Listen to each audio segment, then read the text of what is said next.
والدین کی اوپر اولاد کا اور کیا حق ہے کہ مسلمان والا نام رکھا جائے. ایک اچھا اور بہترین نام کا انتخاب کیا جائے. کس طرح بہترین نام؟ کہ اللہ کے نام میں سے کوئی نام نہ ہو. ہاں البتہ اللہ کے ناموں کے شروع میں کوئی عبد کا لفظ لگایا جائے. الرحمن اللہ کا نام ہے، شروع میں عبد لگا دے تو عبد الرحمن نام رکھا جائے، عبد العزیز نام رکھا جائے، عبد الغفار نام رکھا جائے تو بہترین نام رکھا جائے. اس لیے کہ حدیث میں آیا ہے، نبی کریم صلی اللہ علیہ وسلم نے ارشاد فرمایا کہ قیامت والے دن انسان کو اس کے نام سے پکارا جائے گا. اس لیے اپنے لیے بہترین نام کا انتخاب کرو، اپنی اولاد کے لیے بہترین نام کا انتخاب کرو.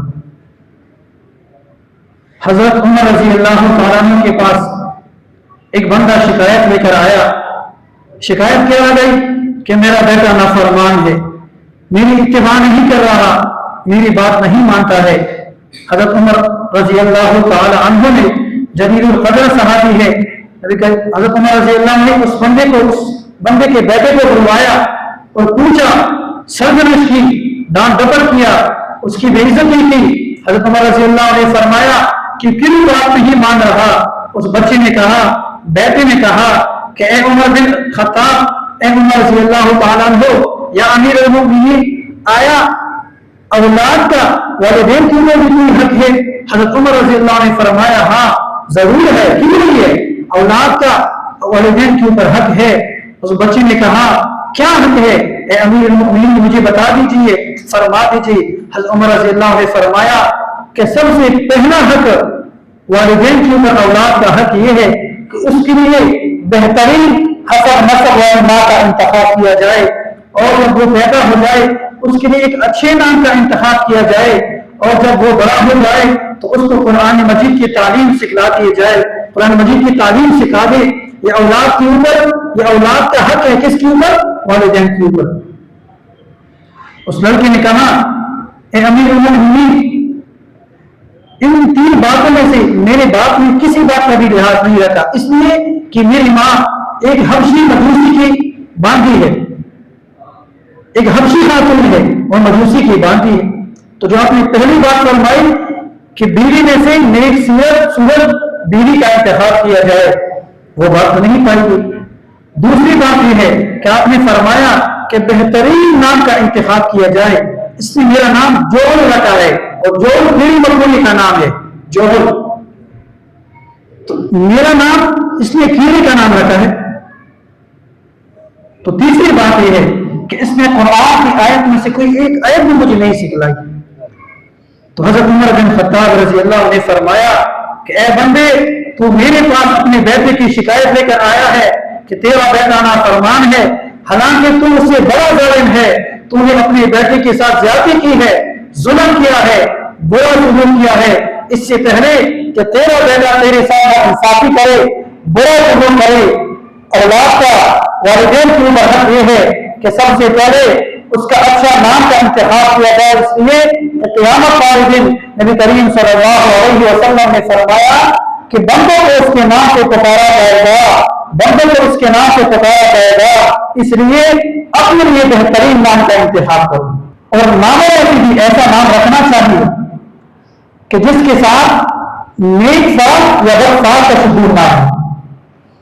بد سال کا مطلب کہ ایک بندہ نبی کریم صلی اللہ علیہ وسلم کے پاس آیا، آپ صلی اللہ علیہ وسلم نے پوچھا کیا نام ہے؟ اس نے کہا حزن.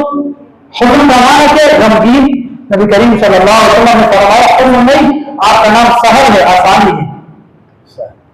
اگر کسی انسان نے غلطی کے ساتھ نام رکھ نہیں دیا ہے نامناسب نام، تو اس کو تبدیل کرنے میں کوئی فرق نہیں ہے، تبدیل کرنا چاہیے. اپنے عزیز و عوارض میں سے دیکھنا چاہیے. بہت سارے نام، حضرت عمر رضی اللہ کی بیٹی کا نام کیا تھا؟ آسیہ. آسیہ، اور آسیہ کا ترجمہ کیا ہے؟ نافرمان. نبی کریم صلی اللہ علیہ وسلم نے اس کو تبدیل فرما کر جمیلہ رکھ دیا، خوبصورت. تو بہت سارے نام نبی کریم صلی اللہ علیہ وسلم نے تبدیل فرمائے.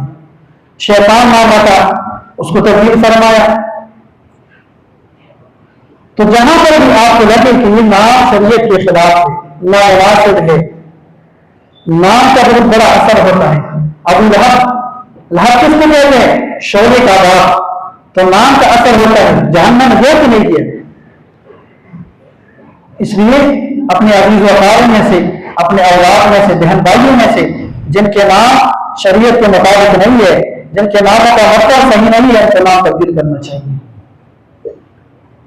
اسی طرح ایسا نام رکھنا جس سے انسان کا نیک فال ہو۔ مثال کے طور پر افلح کہتے کامیابی کو، اگر کسی بچے کا نام کامیابی ہو، کوئی شخص پوچھ میں آ گئے، آپ کے گھر کا دروازے پہ دستک دے کہ گھر میں افلح ہے اور آپ کو ایک افلح نہیں ہے، تو آپ نے کیا کہا کہ کامیابی نہیں ہے، تو ایسا نام بھی نہیں رکھنا چاہیے، حالانکہ کامیابی تو ہے۔ تو ہر دن ایسا نام نہ رکھا جائے جس نام سے انسان کے بدشگونی، بدفعلی یا نیکفعلی کا شگون ہو۔ آپ نے کسی گھر کا نام رکھا آسانی، اور وہ گھر میں کوئی شخص بلانے آ جائے کہ آسانی گھر میں ہے، آپ کہیں کہ گھر پہ نہیں ہے، کہ اللہ نے تو آسانی پیدا فرمائی ہے، تو ایسا نام کا انتخاب نہیں کرنا چاہیے۔ اسی طریقے سے جو اللہ تعالیٰ کے ذاتی نام ہے احد، الصمد، ان ناموں کو بھی نہیں رکھنا چاہیے، ناموں کو تبدیل کرنا چاہیے۔ ہاں نبی کریم صلی اللہ علیہ وسلم کے ناموں میں سے کوئی شخص نام رکھنا چاہے، محمد نام رکھنا چاہے، اس کی اجازت ہے، برکات ہے۔ صحابہ کے ناموں میں سے انسان کو نام رکھنا چاہیے۔ نبی کریم صلی اللہ علیہ وسلم کے پاس ایک شخص، ایک صحابی تشریف لائے، فرمایا میں نے ایک بیٹا پیدا ہوا ہے، میں نے اس کا نام ابراہیم رکھا ہے۔ اب صلی اللہ علیہ وسلم نے اس کو اچھا جانا ہے، تعریف کی ہے۔ تو انبیاء کے ناموں میں سے کوئی نام رکھا جائے، تو یہ کیا ہے؟ والدین کے اوپر اولاد کے حقوق میں سے کیا کہ حق یہ ہے کہ اپنے اولاد کے ناموں میں سے ایک اچھے نام کا انتخاب کیا جائے۔